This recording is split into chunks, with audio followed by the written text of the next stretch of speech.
Hello students, मैं Prince Kumar आप सभी को स्वागत करता हूं रीजनिंग का फिर से एक न्यू क्लास में। जितने भी हमारे विद्यार्थी किसी भी कॉम्पिटिटिव एग्ज़ाम की तैयारी कर रहे हो, किसी भी गवर्नमेंट जॉब की तैयारी कर रहे हो, अगर आप सभी का एग्ज़ाम में रीजनिंग का सेशन होता है यानी रीजनिंग का प्रश्न पत्र पूछा जाता है तो यह क्लास आप सभी के लिए मोस्ट इम्पोर्टेंट एंड हेल्पफुल साबित होने वाला है। अगर आप सभी का टारगेट 2024 यानी 2024 में सिलेक्शन लेना अति आवश्यक और अनिवार्य है तो यह क्लास आप सभी के लिए 100% हेल्पफुल साबित होने वाला है, क्योंकि इस क्लास में जिस प्रकार का प्रश्न लिया गया है, जिस प्रकार से कंटेंट लिया गया है, आपका एग्जामिनर जो प्रश्न उठाता है, जो लेटेस्ट टॉपिक उठाता है, वही लेटेस्ट टॉपिक, वही लेटेस्ट चैप्टर से इस क्लास में सभी प्रश्न को देखने को मिलेगा। मैं बता दूं कि इस क्लास में जितना भी प्रश्न रहेगा, हर चैप्टर से हर प्रश्न को कवर किया गया है, ताकि आप सभी को ऐसा ना लगे एग्ज़ाम हॉल में कि ऐसा प्रश्न का मैं प्रैक्टिस ना कर पाया और एग्ज़ाम में आ गया। तो आप सभी को हर चैप्टर से एक एक प्रश्न को कवर किया जाएगा और सिखाया जाएगा 7 से 8 सेकेंड में वनली वन आप लोग इन सभी प्रश्नों को किस प्रकार सोल्यूशन कर पाओगे। और आप लोग हर एक प्रश्न को 100% देने की कोशिश करना, किसी भी प्रश्न को मिस ना करना, क्योंकि आप सभी को पता ही होगा कि 0.999% से या तो कटअप का उस पार जाते हो या फिर कटअप का इस पार रहते हो। इसलिए हर प्रश्न को आप लोग 100% फोकस करना। तो चलो शुरू करते हैं। पहला प्रश्न समझने की कोशिश करना। देखो पहला प्रश्न क्या कर रहा है। यहाँ पे पहला प्रश्न आप सभी से पूछा जा रहा है, कर रहा है कि शब्दों का सही संबंध बताएं। यानी कि यहाँ पे आप सभी को बताना होगा कि जिस तरह दस्ताना का संबंध हाथ से है, यानी बताना है कि जिस तरह दस्ताना का संबंध हाथ से है, यानी दस्ताना कहाँ पहना जाता है तो हाथ में, उसी प्रकार यहाँ पे कौन सा ऑप्शन होगा जो आप सभी को सोचना समझना होगा। तो देखो, अगर हम बात करें कि दस्ताना जो होता है वह कहाँ पहना जाता है, हाथ में। इसी प्रकार देखो, गर्दन में क्या पहना जाता है, कॉलर नहीं। टाई कहाँ पहना जाता है, शर्ट पे नहीं। मोजा कहाँ पहना जाता है, पैर में, तो बोलोगे जी सर। कोट कहाँ पहना जाता है, पैकेट में नहीं। यानी हमें पता चला कि दस्ताना जिस प्रकार हाथ में पहना जाता है, मौजा उसी प्रकार पैर में पहना जाता है। यानी आपका जो राइट आंसर यहाँ पे होगा ऑप्शन नंबर 3 होगा, जो कि बिल्कुल सही होगा, बिल्कुल सत्य होगा। समझ रहे हो हमारी बातों को। तो राइट आंसर आपका क्या निकल के आया, तो ऑप्शन नंबर 3 आया, जो कि बिल्कुल सही है। यहाँ तक सभी विद्यार्थी समझ गए हो। तो चले नेक्स्ट प्रश्न पे। तो देखो नेक्स्ट प्रश्न आप लोग समझना। 2 नंबर का प्रश्न क्या कर रहा है। देखो 2 नंबर का प्रश्न है ना, कर रहा है श्रृंखला को पूरा करें। यानी यह जो सीरीज है ना, इस सीरीज में जो नंबर सीरीज है, इस भाट के जगह क्या होगा जो आप सभी को बताना होगा और सोचना समझना होगा। तो कैसे करोगे, तो देखो इन सीरीज में आप सभी को पता करना होगा कि यहाँ पे क्या होगा। तो कैसे पता करोगे, तो सबसे पहले सोचना यह सीरीज किस प्रकार का है। तो देखो इंक्रीज हो रहा है, और इंक्रीज भी बहुत बड़े बड़े संख्या में हो रहा है, यानी बढ़ रहा है बहुत बड़े बड़े संख्या में। जैसे देखो 24 है, 24 से 216 हो गया, और 216 से 1944 हो गया। यानी कि इसमें कहीं ना कहीं स्क्वायर किया है या फिर कहीं ना कहीं गुना किया है, तभी तो इतना बड़ा बड़ा संख्या बन रहा है।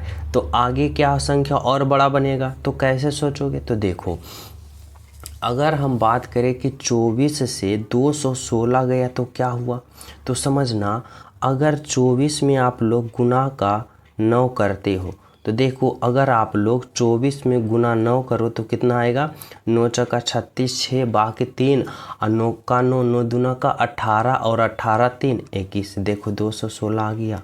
तो क्या हुआ, यानी इस 24 में 9 का गुना किया तो कितना आ गया, 216 आ गया। इसी प्रकार जब यहाँ पे क्या किया, तो 9 का गुना किया।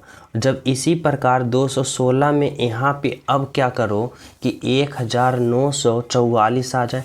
तो देखो अगर इसमें भी आप लोग 9 गुना करते हो तो 9 छक्का 54 का 4, बाकी 5 और 9 एकम 9 और 5 14, 14 का 4 और बाकी 1 और 9 दूना 18, 1 19। देखो आ गया यहाँ पे 1900 कितना आ गया, तो 1944 आ गया। जब इतना में इतना गुना किए तो हमें पता चल रहा है कि पहले गुना 9 किया फिर गुना 9 किया, तो अगले वाले सीरीज को निकालने के लिए क्या करेंगे, इसमें भी पुनः गुना करेंगे कितना से, 9 से, तभी तो 9 का सीरीज चल रहा है। तो देखो 9 चौका 36, 36 के 6, बाकी रहा 3, 9 चौका 36 और 36 और 3 कितना हो जाएगा, तो 36 और 3 39 के 9, बाकी का 3 और फिर 9 नमा 81 और 81 और 3 कितना हो जाएगा, तो 81 और 3 84 के 4, बाकी का 8 और फिर 9 एकम 9 और 9 8 कितना होगा, तो 17 होगा, यानी कि 17 यहाँ पे क्या होगा 17। अब देखो कौन सा ऑप्शन में आप सभी को दिख रहा है, 17,496। तो देखो 17,496 बोले तो ऑप्शन नंबर 2 में दिख रहा है, जो कि क्या है आपका बिल्कुल सही है, बिल्कुल सत्य है। तो यानी हम क्या करें ना इस प्रश्न में कि पहले गुना 9 किए फिर 9 किए 9 किए, यानी 9 गुना 9 गुना 9 गुना करके ये सीरीज में चले, तो हमें राइट आंसर पता निकल गया। यानी पता चला, क्या पता चला, तो ये 17,496, जो कि कौन सा ऑप्शन में है, तो ऑप्शन नंबर 2 में है। समझियो आपका राइट आंसर क्या होगा, ऑप्शन नंबर 2। यहाँ तक सभी विद्यार्थी समझ गए हो। तो चले हम सब नेक्स्ट प्रश्न पे। और जो स्टूडेंट अभी क्लास को लाइक नहीं किए हो, सभी प्रिय स्टूडेंट क्लास को लाइक कर देना, और जो न्यू हो तो चैनल सब्सक्राइब कर देना, ताकि आप सभी को सुबह और शाम दोनों वाले क्लास का नोटिफिकेशन आसानी तरीक़ा से मिल सके। समझ रहे हो। तो चले नेक्स्ट प्रश्न पे। तो देखो 3 नंबर का प्रश्न समझना क्या कर रहा है। 3 नंबर का प्रश्न में आप सभी से पूछा जा रहा है कि शब्दों का सही संबंध बताएं। यानी कि इस बार आप सभी को सोचना है कि 24 में किस प्रकार कैलकुलेशन किया कि यहाँ पे 35 आ गया, और जो लॉजिक इसमें 24 में कैलकुलेशन करके 35 लाने के लिए किया है, वही लॉजिक इसमें लगाएंगे। 80 से क्या लगाएं, उसी प्रकार लॉजिक लगाएंगे तो राइट आंसर नहीं पता चल जाएगा ना। तो देखो इसमें क्या किया है, 24 से यहाँ पे क्या लाना है, तो 24 से हमें 35 लाना है। तो क्या करना है, तो देखो अगर या फिर इस प्रकार से आप लोग सोच सकते हो कि यहाँ पे 24 जिस प्रकार आया और यहाँ पे 35 जिस प्रकार आया, उसी प्रकार यहाँ पे 80 आएगा, उसी प्रकार यहाँ पे ये होगा। तो देखो इसमें कौन सा लॉजिक लगाए समझना। अगर मैं यहाँ पे पहले इस 24 की बात करें तो 24 में अगर 5 का स्क्वायर करेंगे तो 25, लेकिन यहाँ पे 24 है तो 25 में 1 का माइनस करेंगे तो देखो 24 आ गया। समझना। इसी प्रकार जब हम यहाँ 5 का स्क्वायर किए तो यहाँ पर हमें कितना करना है, 6 का स्क्वायर करना है, और 6 का स्क्वायर करेंगे तो 36 आएगा, लेकिन 36 हमें नहीं चाहिए। यहाँ पे क्या करेंगे, 6 का स्क्वायर करेंगे, लेकिन आ रहा है 36, लेकिन 36 नहीं चाहिए, हमें 35 चाहिए। तो 1 माइनस हम क्या करेंगे इसमें। तो देखो 24 से 35 लाने के लिए क्या किए, तो 24 लाने के लिए पहले 5 का स्क्वायर माइनस 1, और 35 लाने के लिए क्या किए, तो 5 में 1 घटा दिए, 5 में 1 जोड़ दिए तो 6 आ गया, और 6 का स्क्वायर कर दिए 36, और 36 में 1 घटा दिए तो 35 आ गया। अब इसी प्रकार देखो यह 80 जो है ना, यह किसका नज़दीकी स्क्वायर है, तो बोलोगे यह 9 का स्क्वायर है। तो 9 का स्क्वायर क्या हो जाएगा, तो 9 का स्क्वायर 9 नमा का 81, लेकिन 80 चाहिए तो इसमें 1 माइनस कर दो, क्या हो गया 80 हो गया। अब इसी प्रकार यहाँ पे 5 का स्क्वायर किए थे तो 5 में 1 जोड़ के 6 स्क्वायर किए थे।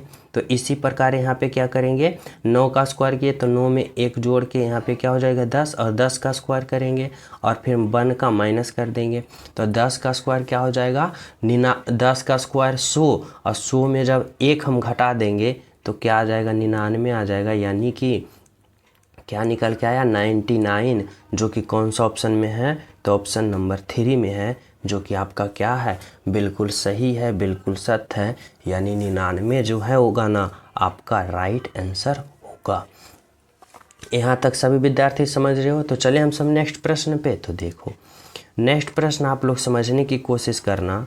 4 नंबर का प्रश्न आप सभी से क्या पूछना चाह रहा है, आपका एग्जामिनर कह रहा है लुप्त संख्या ज्ञात करें। देखो लुप्त संख्या ज्ञात करना है यानी मिसिंग नंबर बताना है कि इस भाट के जगह क्या होगा और कैसे होगा। तो देखो जो लॉजिक इनमें लगाया होगा 5 3 2 6 में लगा के यहाँ पे 15 लाया है, उसी प्रकार 2 2 5 8 में लगा के 16 लाया है, उसी प्रकार 3 2 5 7 में यहाँ पे नहीं पता चल जाएगा किस में क्या लॉजिक लगाया है, पता चल जाएगा ना। तो किस प्रकार से सोचेंगे, तो इस प्रकार से सोचना कि 5 6 2 3 को हम किस प्रकार कैलकुलेशन करें कि हमें 15 आ जाए।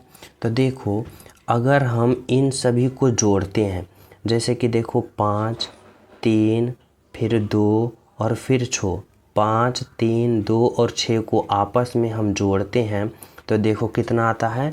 तो देखो यहाँ पे जोड़ो तो 5 और 3 क्या होगा 8, 8 और 2 8 2 10 और 10 और 6 16, लेकिन हमें चाहिए कितना 15। तो इस 16 में एक घटा दो, देखो 15 आ गया। तो बोलोगे जी सर आ गया, यानी कि सभी को जोड़े और जितना आया उसमें एक घटा दिए, हमें यहाँ पे बीच वाला आ गया। उसी प्रकार इसमें करेंगे तो देखो 2 2 8 और 5, यहाँ पे 2 है 8 है 5 है, सभी को जोड़ेंगे तो कितना आएगा। देखो 8 तो 10 10 और 2 12 12 और 5 17 आ गया, और 17 में पुनः एक घटाएंगे तो 17 में एक घटाएंगे तो कितना आएगा 16। देखो 16 है, तो बोलोगे जी सर है। अब इसी प्रकार हम क्या करेंगे, इसी प्रकार इसमें सभी को क्या करेंगे जोड़ेंगे। तो सभी को जोड़ो, इस तरह से जोड़ो। यहाँ पे क्या है 3 है 2 है 7 है 5 है। अब सभी को जोड़ेंगे तो क्या आएगा 3 और 2 5 5 10 और 7 17 आ गया, और 17 में पुनः हम एक को क्या करेंगे माइनस करेंगे। तो 17 में एक माइनस करेंगे तो क्या आएगा 16, यानी यहाँ पे इस भाट के जगह क्या होना चाहिए 16, जो कि कौन सा ऑप्शन में है, तो ऑप्शन नंबर 3 में है, जो कि आपका राइट आंसर होगा। तो इसमें क्या लॉजिक लगाया है समझ में आया होगा आप सभी को। तो इसमें लॉजिक यह लगाया कि अगर सभी के चारों पट्टी जितने भी अंक है सभी को जोड़ दिया और एक घटा दिया तो फिर कितना आ गया बीच वाला आ गया। उसी प्रकार इसमें यहाँ पे हम क्या किए तो सभी को जोड़ दिए और जितना जोड़ के आया उसमें एक घटा दिए, हमारा बीच वाला आ गया। समझ रहे हो ना। तो चले नेक्स्ट पे। तो देखो नेक्स्ट प्रश्न आप लोग समझने की कोशिश करना। 5 नंबर का प्रश्न क्या कर रहा है। देखो यहाँ पे आप सभी से एग्जामिनर पूछना चाह रहा है ना कि निम्नलिखित विकल्पों में से वह शब्द चुनिए जो दिए गए शब्द के अक्षरों का प्रयोग करके नहीं बनाया जा सकता है, यानी इतना का प्रयोग करके कौन सा ऑप्शन है जो नहीं बनाया जा सकता है। तो कैसे करोगे, तो देखो इस तरह से सोचना कि मैं ऑप्शन ए को उठाता हूँ। तो देखो GATE, जी है, ए है, टी है, ई है, ये बनाया जा सकता है। ऑप्शन 2 देखो EAT, ई है, ए है, टी है, ये भी बनाया जा सकता है। ऑप्शन 3 को देखो TIGER, TIGE और फिर आर कहाँ है, तो देखो इसमें आर कहीं है ही नहीं, यानी कि ऑप्शन नंबर 3 नहीं बनाया जा सकता है। और ऑप्शन 4 को देखो INVEST, यानी ये भी बनाया जा सकता है। और कह रहा है कौन नहीं बनाया जा सकता है, जो ऑप्शन नंबर 3 नहीं बनाया जा सकता है क्योंकि इसमें आर है ही नहीं। तो ऑप्शन नंबर आपका क्या होगा 3 होगा, जो कि बिल्कुल सही है, बिल्कुल सत्य। समझे हमारी बातों को।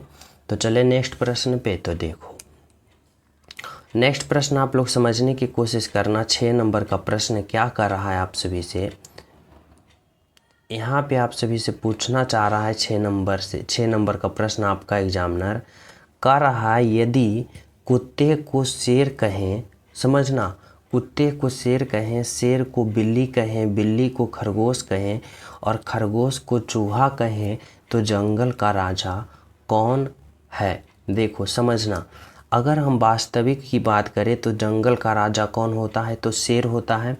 लेकिन प्रश्न क्या कर रहा है कि शेर को बिल्ली कहें, यानी शेर को बिल्ली कहा जाता है तो जंगल का राजा कौन होगा, तो बिल्ली होगा। यानी ऑप्शन नंबर 2 होगा। समझना, जंगल का राजा पूछ रहा है कि जंगल का राजा कौन होता है, तो वास्तविक में जंगल का राजा शेर होता है, लेकिन प्रश्न के अनुसार शेर को बिल्ली कहा जाता है, तो जंगल का राजा कौन होगा, तो बिल्ली होगा। बोले तो ऑप्शन नंबर 2 होगा, जो कि क्या है, बिल्कुल सही है, बिल्कुल सत्य।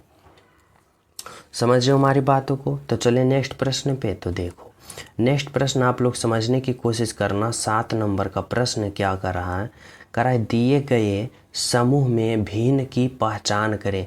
यानी आप सभी को बताना है कि इन चारों ऑप्शन में 3 ऑप्शन एक समान है और एक ऑप्शन सबसे अलग है, सबसे हट के है, और वही ऑप्शन का क्या करना है, चयन करना है। तो कैसे करोगे, तो देखो यहाँ पे क्या है, बस है, साइकिल है, स्कूटर है, नौका है। अब देखो अगर हम बात करें बस का, साइकिल का और स्कूटर का, तो ये सभी किन चीज़ पर चलता है, तो बोलोगे सर सड़क पे चलने वाला क्या है, साधन या यातायात है। लेकिन जब हम नौका की बात करें तो यह जल में चलने वाला यातायात है, साधन है। यानी सबसे अलग कौन है, तो नौका होगा, जो कि जल में चलने वाला यातायात है। आपका राइट आंसर क्या होगा, ऑप्शन नंबर 4। यहाँ तक सभी विद्यार्थी समझ रहे हो। तो चले नेक्स्ट पे। तो देखो नेक्स्ट प्रश्न आप लोग समझना। 8 नंबर का प्रश्न आप सभी से क्या पूछना चाह रहा है आपका एग्जामिनर, कह रहा है निम्नलिखित अनुक्रम में ऐसे कितने नो हैं जिनके तत्काल पूर्व 3 है। देखो आप सभी को बताना है कि ऐसे कितने 9 संख्या हैं जिनके तत्काल पूर्व यानी जिनके तुरंत पहले 3 है। तो देखो यहाँ पे एक 9 है, एक इस 9 के पहले एक 3 है, फिर देखो एक 9 यहाँ है, इस 9 के पहले एक 3 है, एक 9 यहाँ है, इस 9 के पहले एक 3 है, और फिर देखो एक 9 यहाँ है, इस 9 के पहले एक 3 है, और इस 9 की बात करें तो इस 9 के पहले एक 3 है, लेकिन इस 9 के पहले 2 है, 3 नहीं है। तो कितना हुआ, 1 हुआ, 2 हुआ, 3 हुआ, 4 हुआ, 5 हुआ। यानी ऑप्शन नंबर ए होगा। यानी 5 9 ऐसे हैं जिनके पूर्व यानी जिनके तुरंत पहले 3 है। तो कौन सा ऑप्शन होगा, ऑप्शन नंबर 1 होगा, जो कि बिल्कुल सही है, बिल्कुल सत्य है। समझ रहे हो, आपका राइट आंसर क्या होगा, ऑप्शन नंबर ए। तो चले हम सब नेक्स्ट प्रश्न पे। तो देखो नेक्स्ट प्रश्न आप लोग समझना क्या कर रहा है। 9 नंबर का प्रश्न देखो, 9 नंबर का प्रश्न आप सभी से कर रहा है, अगर प्लस का अर्थ घटाव है, घटाव का अर्थ गुना है, भाग का अर्थ जोड़ है और गुना का अर्थ भाग है, तो इतना का मान क्या होगा। तो देखो जैसे जैसे मान कर रहा है हमें वैसे वैसे मान रखना है और बोर्ड मास प्रयोग करके क्या करना है, कैलकुलेशन करना है। जैसे कि देखो यहाँ पे कितना है, 10 है। देखो गुना का अर्थ क्या दे रखा है, तो गुना का अर्थ भाग है, यानी यहाँ पे भाग 2 5 होगा। फिर देखो भाग का अर्थ जोड़ है, तो यहाँ पे जोड़ 2 3। फिर देखो घटाव का अर्थ गुना है, तो यहाँ पे गुना 2। फिर देखो जोड़ का अर्थ क्या है, तो जोड़ का अर्थ घटाव है, तो घटाव 2 और 3। अब आप लोग क्या करो, तो इसका कैलकुलेशन करो कैसे, तो बोर्ड मास प्रयोग करके, यानी पहले भाग फिर गुना फिर जोड़ और फिर घटाव।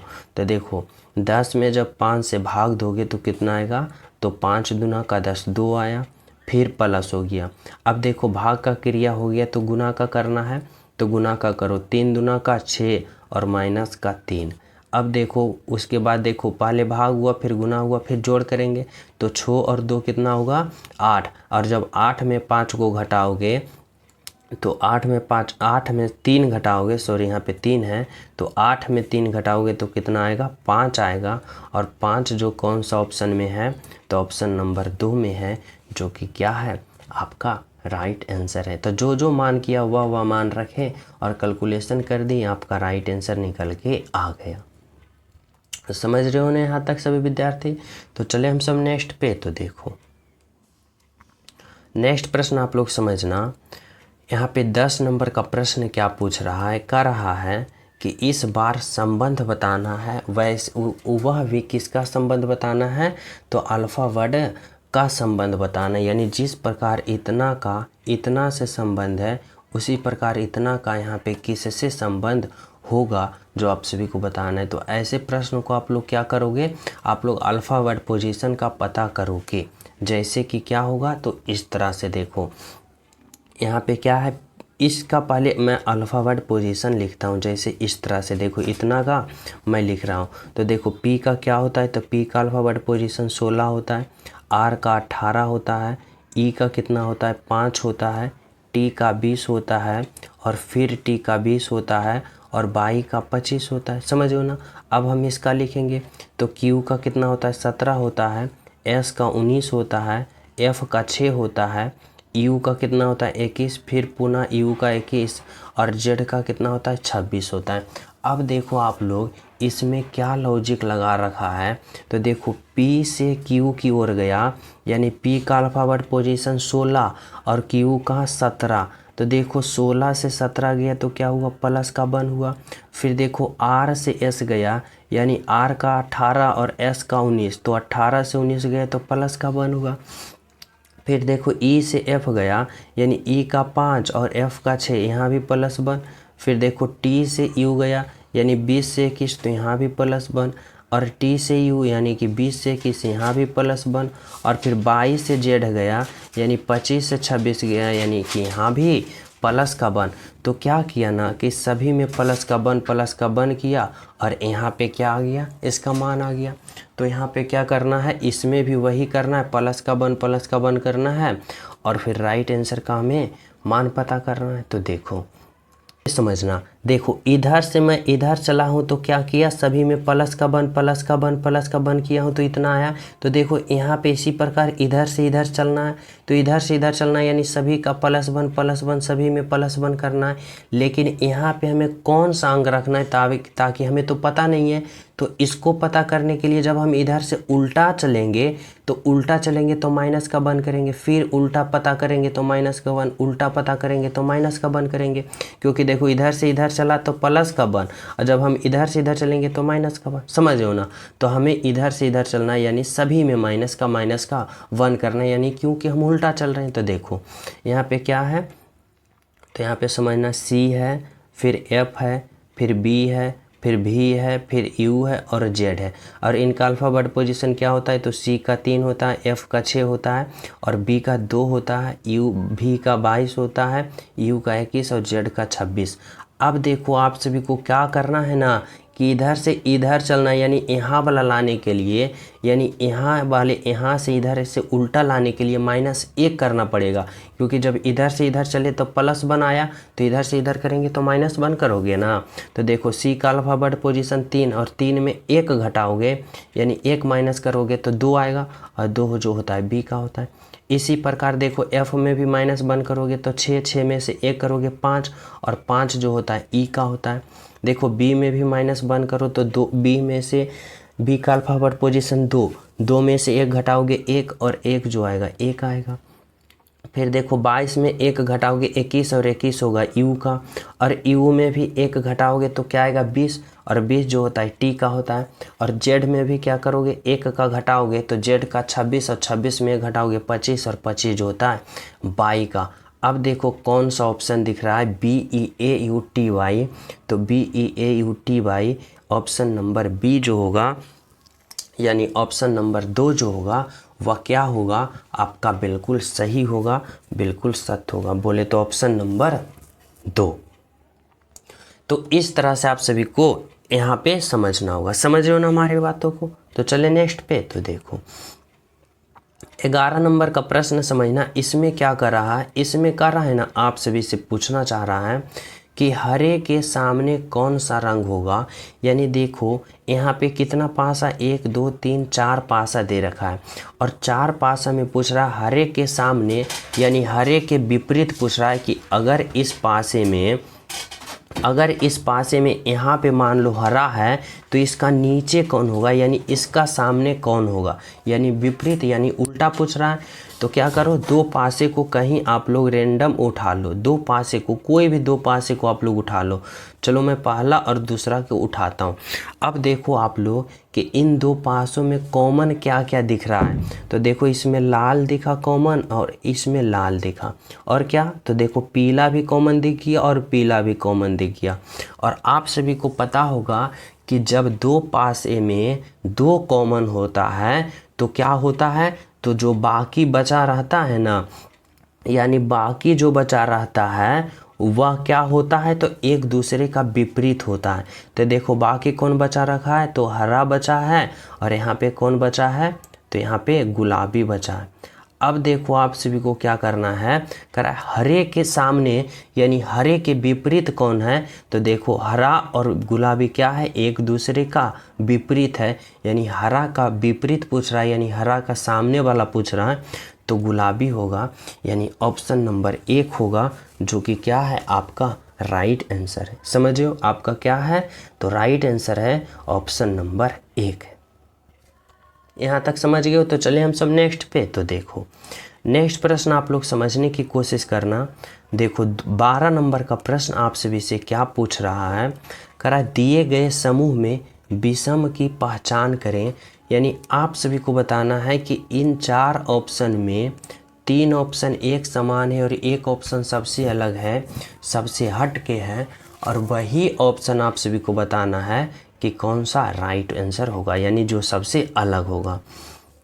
तो देखो इसमें किस प्रकार से लॉजिक लगाओगे, बहुत ही सिंपल आसान तरीका से सोचना कि देखो इसमें पहले रेखा को काउंट करो, 1 रेखा, 2 रेखा, 3 रेखा, 4 रेखा, 5 रेखा। इसमें रेखा की संख्या 5 है। इसमें 1 रेखा, 2 रेखा, 3 रेखा, 4 रेखा, 5 रेखा। इसमें भी रेखा की संख्या 5 है। इसमें 1 2 3 4 5 6, इसमें रेखा की संख्या 6 है। इसमें देखो क्या है, तो 1 रेखा, 2 रेखा, 3 रेखा, 4 रेखा, 5 रेखा। ये इसमें भी 5 रेखा, यानी 1 ऑप्शन 2 ऑप्शन 4 में 5-5 रेखा है, लेकिन फिगर 3 की बात करें तो इसमें 6 रेखा है। और वही तो कह रहा है सबसे विषम यानी सबसे अलग रेखा, तो ऑप्शन नंबर 3 होगा, जो कि क्या है, बिल्कुल सही है, बिल्कुल सत्य है, बोले तो ऑप्शन नंबर 3। यहाँ तक समझ गए सभी विद्यार्थी। तो चले हम सब नेक्स्ट प्रश्न पे। तो देखो नेक्स्ट प्रश्न आप लोग समझने की कोशिश करना। 13 नंबर का प्रश्न क्या कर रहा है, करा निम्नलिखित को सार्थक क्रम में रखिए। जब भी सार्थक क्रम में आप सभी से पूछे ना कि सार्थक क्रम में लिखे यानी कि सही क्रम में लिखे, तो आप लोग सबसे पहले सोचना कि सबसे पहले क्या होता है, उसके बाद क्या होता है, उसके बाद और फाइनल अंत में कौन होगा, जो आप सभी को पता करना है इस तरह से। तो प्रश्न देखो किस तरह का है, तो क्या है, पहले प्यूप है, अंडा है, तितली है, भिंडक है। अब देखो कि सबसे पहले क्या होता है, तो सबसे पहले की हम बात करें तो सबसे पहले अंडा होता है, यानी 2 होता है। अंडा होने के बाद क्या होता है, तो भिंडक होता है, यानी 4 नंबर। भिंडक होने के बाद फिर क्या होता है, तो प्यूप होता है, जिसे 1 नंबर में रखा गया, प्यूप होता है। और प्यूप से जब ज़्यादा विकास होता है तो अंत में फाइनल किसका विकास होता है, तो तितली का, यानी तितली बनता है। यानी 2 4 1 3 कौन सा ऑप्शन में है, तो 2 4 1 3 ऑप्शन नंबर 3 में है, जो कि आपका राइट आंसर होगा। तो पहले क्या होता है, तो पहले अंडा होता है। अंडा थोड़ा सा विकास होता है तो भिंडक रूप में बदलता है। भिंडक से ज़्यादा विकास होता है तो प्यूपा होता है। और प्यूपा से जब विकास होता है तो तितली का रूप में वह पूर्ण विकास हो जाता है, यानी तितली बन जाता है। यानी कि कौन सा ऑप्शन होगा, तो वही तो बताया कि सबसे पहले, उसके बाद और फाइनल अंत में कौन हो गया, तो तितली हो गया। तो इस तरह से आप सभी को सोचना होगा। यहाँ तक सभी विद्यार्थी समझ गए हो। तो चले हम सब नेक्स्ट प्रश्न पे। और जो अभी तक क्लास को लाइक नहीं किए हो, सभी प्रिय स्टूडेंट क्लास को लाइक कर देना। और जो न्यू हो तो चैनल सब्सक्राइब करके बेल आइकन जरूर प्रेस कर ले देना, क्योंकि सुबह और शाम दोनों क्लास का नोटिफिकेशन मिल सके, और साथ ही साथ मैथ का क्लास का नोटिफिकेशन भी आप सभी के पास मिल सके। तो चले नेक्स्ट प्रश्न पे। तो देखो नेक्स्ट प्रश्न समझना। 14 नंबर का प्रश्न क्या कर रहा है आप सभी से, करा यदि WOMAN को कूट भाषा में इतना लिखा जाता है तो इतना को क्या लिखा जाएगा। तो देखो यह कोडिंग डिकोडिंग वाले प्रश्न हैं और वो भी अल्फ़ा वर्ड से। तो क्या मैं बताया हूँ कि जब भी अल्फ़ा वर्ड से कोडिंग डिकोडिंग वाले प्रश्न आ जाए तो आप लोग इस तरह से समझना कि उसका अल्फ़ा वर्ड पोजीशन पहले लिखना, यानी जब अल्फ़ा वर्ड पोजीशन पता कर लोगे तो पता चल जाएगा कि उसमें क्या लॉजिक लगा रखा है। जैसे समझना, यहाँ पे क्या है, डब्लू है, ओ है, फिर क्या है, एम है, फिर क्या है, ए है, एन है, वोमेन है। और उसका इसका कोड वर्ड में क्या लिखा, तो इतना लिखा, क्या लिखा, ओ लिखा, बी लिखा, एन लिखा, फिर क्या लिखा, पी लिखा, फिर क्या लिखा, एक्स लिखा। अब देखो आप लोग क्या करो, तो इसका अल्फ़ा वर्ड पोजीशन का पता करो। जैसे इस तरह से, यहाँ पे 1 मिनट, यहाँ पे इस तरह से लिखना, थोड़ा सा यहाँ पे समझ देना। देखो क्या है, यहाँ पे डब्लू है, ओ है, एम है, ए है, एन है। अब आप सभी को समझाने में आसान होगा। फिर क्या है, ओ है, बी है, फिर एन है, फिर क्या है, पी है, एक्स है। अब आप लोग क्या करो, तो इसका अल्फ़ाबेट पोजीशन लिखो। जैसे डब्लू का क्या होता है, 23 होता है, ओ का 15, एम का 13, ए का 1, एन का 14, इतना होता है। फिर देखो ओ का 15 होता है, फिर क्या होता है, बी का कितना होता है, 2 होता है, फिर एन का 14, पी का 16 और एक्स का कितना होता है, तो 24 होता है। समझो ना। अब देखो कि किस प्रकार से यहाँ पे चलना, यानी कौन सा लॉजिक लगाया है। तो देखो यहाँ से इस तरह से समझना कि जो अंत में था एन, उसको पहले में लिखा, लेकिन क्या किया, तो प्लस बन करके। तो एन का अल्फ़ाबेट पोजीशन देखो 14 है, 14 यानी एन से 1 चला तो क्या आ गया, 14 से 1 आ गया 15, और 15 जो होता है ओ का, तो एन से 1 क्या चला, एक अल्फ़ाबेट पोजीशन आगे बढ़ गया तो ओ आ गया। इसी प्रकार ए से 1 से 2 गया, यानी ए से बी गया तो क्या हुआ, प्लस का बन यहाँ भी हुआ। फिर देखो एम से एन गया, एम का 13, एन का 14, यानी प्लस का बन यहाँ भी हुआ। फिर देखो ओ से पी गया, यानी ओ का 15, पी का 16, प्लस का बन यहाँ भी हुआ। फिर देखो डब्लू से यहाँ पे क्या गया, तो एक्स पे गया, यानी 23 से 24 गया तो प्लस का बन यहाँ भी हुआ। यानी कि सब इतना में सभी का अल्फ़ाबेट पोजीशन में एक एक जोड़ा तो इतना लिख दिया। लेकिन कैसे, तो अंती से चला और इसका पहला लिखा, फिर अंती से इसका दूसरा, फिर अंती से इसका तीसरा, इसी प्रकार से चला। तो हम भी इसमें इसी प्रकार से चलेंगे तो राइट आंसर का पता नहीं कर लेंगे ना। तो प्लस वन करेंगे। तो देखो यहाँ पे क्या है, तो यहाँ पे सी है, फिर क्या है, एच है, फिर आई है, एल है, डी है। अब क्या करेंगे, इसमें हम क्या करेंगे, प्लस का बन करेंगे। तो डी का अल्फ़ाबेट पोजीशन 4 में एक जोड़ोगे 5, और 5 जो होता है ई का होता है। फिर एल में भी क्या करोगे, तो एल में भी प्लस 1, तो एल का 12 में एक जोड़ोगे 13, और 13 जो होता है एम का होता है। फिर देखो आई का क्या करोगे, आई में भी प्लस 1 जोड़ोगे तो आई का 9 में एक जोड़ोगे 10, और 10 जो होता है जे का होता है। फिर एच में भी क्या करोगे, प्लस 1 करोगे तो एच का 8 में एक जोड़ोगे 9, और 9 जो होता है आई का। फिर क्या करोगे, सी में भी प्लस का 1 करोगे तो सी का अल्फ़ाबेट पोजीशन 3, और 3 में एक जोड़ोगे 4, और 4 जो होता है डी का होता है। अब देखो कौन सा ऑप्शन दिख रहा है, E M J I D. तो E M J I D बोले तो ऑप्शन नंबर सी दिख रहा है, ऑप्शन नंबर 3 दिख रहा है, जो कि क्या है, आपका राइट आंसर है, बिल्कुल सही आंसर है। यहाँ तक सभी विद्यार्थी समझ गए हो। तो चले हम सब नेक्स्ट प्रश्न पे। तो देखो नेक्स्ट प्रश्न आप लोग समझने की कोशिश करना। 15 नंबर का प्रश्न आप सभी से क्या पूछना चाह रहा है। देखो वक्ता और निष्कर्ष वाले, यानी कथन निष्कर्ष वाले प्रश्न हैं। आप लोग को जैसे कथन कहेगा, जैसे वक्ता कहेगा, उसी के अनुसार आप सभी को निष्कर्ष पे चलना है। तो देखो वक्ता कह रहा है कि ए में कि अंग्रेजी के सभी चलचित्र हिंसात्मक होता है। जैसे कहेगा कथन, उसी के अनुसार आप सभी को निष्कर्ष पे आना है। समझो। तो कथन एक क्या कर रहा है कि अंग्रेजी के सभी चलचित्र हिंसात्मक होता है। दूसरा क्या कर रहा है, ऑप्शन बी कर रहा है कुछ लोग को अंग्रेजी चलचित्र देखना अच्छा लगता है। समझो, ये तो कथन हो गया 1 और 2। अब निष्कर्ष पे आ जाओ। निष्कर्ष क्या करा है अंग्रेजी चलचित्र देखने वाले सभी लोग हिंसा अच्छी लगती है। तो देखो करा अंग्रेजी के सभी चलचित्र हिंसात्मक होता है। तो जब हिंसात्मक होता है तो इसको कौन देखेगा? जिसको हिंसा अच्छा लगता है वही ना इसको देखेगा। यानी निष्कर्ष एक क्या है? सही है। यानी कि अंग्रेजी चलचित्र देखने वाले सभी लोग हिंसा अच्छा लगता है। जब किसी चीज़ को अच्छा लगेगा तभी तो वह उस चीज़ को करेगा। यानी अंग्रेजी के सभी चलचित्र हिंसात्मक होते हैं। तो हिंसात्मक होते हैं तो जो इसको देखेगा उसको अच्छा लगेगा तभी ना देखेगा। और निष्कर्ष 2 पे आ जाओ।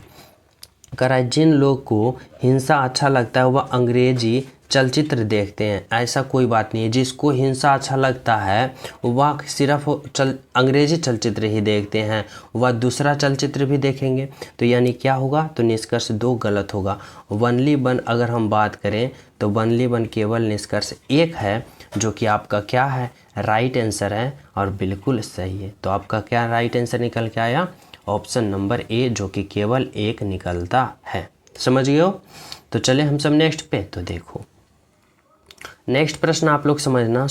15 नंबर का प्रश्न क्या कर रहा है आप सभी से, यहाँ पे समझने की कोशिश करना। कर रहा है कि यहाँ पे शब्दों का संबंध बताना है कि लोमड़ी का संबंध चालाक से है तो खरगोश का संबंध क्या होगा? तो यहाँ पे समझना बहुत ही सिंपल प्रश्न है।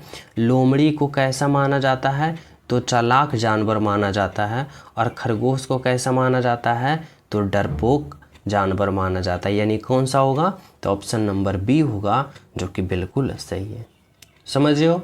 तो चले नेक्स्ट पे। तो देखो नेक्स्ट प्रश्न आप लोग समझना। देखो 16 नंबर का प्रश्न क्या कर रहा है? श्रृंखला में प्रश्न चिन्ह के स्थान पे क्या होगा? यानी इस वाट के जगह पे क्या होगा, जो आप सभी को बताना है। तो यह सीरीज पहले देखो क्या चीज़ का है? तो यह अल्फ़ावर्ड का सीरीज है। और जब भी अल्फ़ावर्ड का सीरीज आ जाए तो आप लोग क्या करो? इसका अल्फ़ावर्ड पोजीशन पता करो। जैसे भी का कितना होता है? तो यहाँ पे लिखता हूँ भी का 22 होता है, एस का 19 होता है, पी का 16 होता है, एम का 13 होता है, जी का 7 होता है। और जब आप लोग अल्फ़ावर्ड पोजीशन लिख लोगे तो आप सभी को पता चलेगा कि इसमें आखिर लॉजिक क्या लगा रखा है। जैसे देखो 22 से 19 गया, यानी भी से एस गया तो क्या हुआ? तो माइनस का 3 हुआ। फिर देखो 19 से 16 गया तो क्या हुआ? तो माइनस का 3 हुआ। फिर देखो 16 से 13 गया, यानी पी से एम गया तो माइनस का 3 हुआ। अब आप सभी को पता चल रहा होगा कि -3 सीरीज चल रहा है। तो इसमें भी -3 करेंगे तो एम का अल्फ़ावर्ड पोजीशन 13, और 13 में 3 घटाओगे तो क्या होगा? 10 होगा। और 10 जो होता है वह अल्फ़ावर्ड पोजीशन जे का होता है, यानी यहाँ पर जे होगा। और जब इसमें भी -3 करोगे तो 10 में 3 घटाओगे 7, और 7 जो होता है जी का। यानी जब हम -3 का सीरीज में चले तो हमें राइट आंसर क्या निकल के आया? जे आया, जो कि ऑप्शन नंबर डी में है, जो कि बिल्कुल सही है, बिल्कुल सत्य। यहाँ तक सभी विद्यार्थी समझ रहे हो? तो चले हम सब नेक्स्ट पे। तो देखो नेक्स्ट प्रश्न आप लोग समझना। 17 नंबर का प्रश्न क्या कर रहा है आप सभी से? दिए गए समूह में भिन्न की पहचान करें। यानी बताना है कि option figure A, figure B, figure C, figure D में सबसे अलग कौन है। तो देखो इसमें इस तरह से भी आप लोग कह सकते हो, बहुत तरह से आप लोग इसमें लॉजिक लगा सकते हो कि जैसे देखो ए जो है वह क्या है? वॉवेल है। बाकी एफ डी के है, ये एफ के डी जो है यह क्या है? कॉन्सोनेंट है। यानी सबसे अलग ये है। लेकिन आपका ऑप्शन के अनुसार, जैसे कि यहाँ पे ऑप्शन एग्जामिनर जो आपका कंडक्ट करा रहा है एग्जामिनर, उसके अनुसार आंसर क्या होगा जो आप सभी को सोचना होगा। जैसे ऑप्शन में अगर यहाँ पे जैसे दे दिया जाएगा तो उसका राइट आंसर क्या होगा? तो इसमें इस प्रकार से लॉजिक लगा सकते हो कि सर ये वॉवेल है, बाकी ये कॉन्सोनेंट है, तो ये तीनों एक साथ है, ये क्या है? अलग है, तो यही सबसे अलग होगा। लेकिन आपका एग्जामिनर पे डिपेंड करता है। और एक लॉजिक इस प्रकार से भी लगा सकते हो कि एक रेखा, दो रेखा, तीन रेखा, एक रेखा, दो रेखा, तीन रेखा, एक रेखा, दो रेखा, तीन रेखा, यानी तीन रेखा, तीन रेखा, तीन रेखा, और इसमें एक रेखा, दो रेखा, यानी दो रेखा। तो सबसे अलग होगा ऑप्शन नंबर डी। तो आपका एग्जामिनर जो कंडक्ट करा रहा है एग्ज़ाम, उसके अनुसार इसका आंसर ए होगा या डी होगा, उस पर निर्भर करता है। क्योंकि इस प्रकार से विषम ये वोवेल है, बाकी कॉन्सोनेंट कॉन्सोनेंट कॉन्सोनेंट। समझ रहे हो? तो चले नेक्स्ट पे। तो देखो 18 नंबर का प्रश्न समझना, इसमें क्या कर रहा है लुप्त संख्या ज्ञात करें। यानी आप सभी को बताना है मिसिंग नंबर कि इस वाट के जगह क्या होगा और किस प्रकार से होगा। तो देखो इसमें किस प्रकार से लॉजिक लगा सकते हो, तो इस तरह से लगाना कि जिस प्रकार से 26, 11, 5 इस प्रकार से 10 आया, 5 आया, तो उसी प्रकार यहाँ पे नहीं आ जाएगा ना। तो इसमें कौन सा लॉजिक लगाओगे, तो किस तरह से सोचोगे। तो देखो अगर हम इस प्रश्न में इस तरह से सोचते हैं कि 11, 5 और 10 को कैलकुलेशन करके हम 26 लाएँ, यहाँ पे 18 लाएँ, यहाँ पे 10 लाएँ, तो यहाँ पे राइट आंसर पता नहीं चल जाएगा। तो देखो अगर 11, 5, 10 को हम कैसे कैलकुलेशन करें कि 26 आ जाए। तो देखो अगर हम 11 प्लस 5 को जोड़ते हैं तो 11 प्लस 5 16, और 16 प्लस 10 करते हैं तो 26 आ रहा है। बोलोगे जी सर। इसी प्रकार 9 और 4 को जोड़ते हैं तो 9 और 4 13, और 13 प्लस 5 जोड़ते हैं तो 18 आ रहा है। अब इसी प्रकार 7 प्लस 1 जोड़ते हैं तो 8, और 8 में हम कितना जोड़ें कि हमें 10 आ जाए। तो 8 में बोलोगे कि 2 जोड़ो तो 10 आ जाएगा, यानी कि 2 जो होगा यहाँ पे वाट के जगह होगा, और ऑप्शन नंबर बी में है, जो कि आपका क्या है, बिल्कुल सही है, बिल्कुल सत्य है। समझ रहे हो? तो चले हम सब नेक्स्ट पे। तो देखो नेक्स्ट प्रश्न समझना, यह 19 नंबर का प्रश्न है। कराए प्रश्न आकृति में प्रतिरूप को पूरा करें। यानी इस वाट के जगह क्या होगा, कौन सा ऑप्शन होगा, जो आप सभी को बताना होगा। तो देखो इसमें सबसे पहले क्या होगा, तो सबसे पहले देखो इसके अंदर 1, 2, 3 इस तरह से वर्ग है, तो यहाँ पे क्या होना चाहिए, यहाँ पे भी एक रेखा इसी तरह से होना चाहिए, इस तरह से, क्योंकि यह वर्ग है इसके अंदर यहाँ पे। अब यहाँ पे देखो कौन सा ऑप्शन में दिख रहा है, तो देखो ऑप्शन ए में बहुत सा छोटा है, यानी इतना छोटा नहीं चाहिए हमें, कितना चाहिए इसके बराबर। तो और ऑप्शन सी में देखो कहीं नहीं, ऑप्शन डी में तो दिख नहीं रहा, 1 ऑप्शन बी में दिख रहा है। और उसी प्रकार एक गोला यहाँ भी होगा, इसके बीच से क्रॉस होगा, उसके साथ ऐसे होगा, फिर यहाँ पे होगा। तो यानी कौन सा ऑप्शन में 1 दिख रहा है, तो जब आप लोग ऑप्शन बी को यहाँ पे रखोगे तो यह पूर्ण आकृति बन जाएगा, यानी आपका जो राइट आंसर होगा ऑप्शन नंबर बी। समझ रहे हो? चलो नेक्स्ट प्रश्न देखो क्या है। नेक्स्ट प्रश्न समझना, और यह प्रश्न मैं आप सभी को होमवर्क के रूप में दे रहा हूं, और आप लोग इन प्रश्न को क्या करना है, होमवर्क के रूप में सभी विद्यार्थी ईमानदारी पूर्वक राइट आंसर कमेंट में करना कि कार्य का संबंध जिस प्रकार जूल से है, पावर का संबंध यहाँ पे उसी प्रकार किससे होगा, आप सभी को बताना होगा। समझ रहे हो? सभी विद्यार्थी ईमानदारी पूर्वक कमेंट में अभी तुरंत ही इसका राइट आंसर बताएं कि क्या होगा। समझ हो ना? और जो स्टूडेंट अभी तक क्लास को लाइक नहीं किए हो, लाइक कर देना, और जो न्यू हो तो चैनल सब्सक्राइब कर लेना और बेल आइकन को प्रेस कर देना, क्योंकि सुबह और शाम दोनों टाइम का नोटिफिकेशन आप सभी को मिलता रहे। और साथ ही टेलीग्राम का लिंक डिस्क्रिप्शन में, वहाँ भी ज्वाइन हो जाना, ताकि हर एक खबर, हर एक नोटिफिकेशन मिलता रहे। और बहुत सारे बुक का PDF भी आप सभी को वहाँ पे प्रोवाइड करा दिया जाता है बिल्कुल फ्री, तो इसलिए वहाँ भी ज्वाइन आप लोग हो जाना। तो चलो मिलते हैं आप सभी को अगले क्लास में, जब तक सभी को हमारे तरफ से जय हिंद।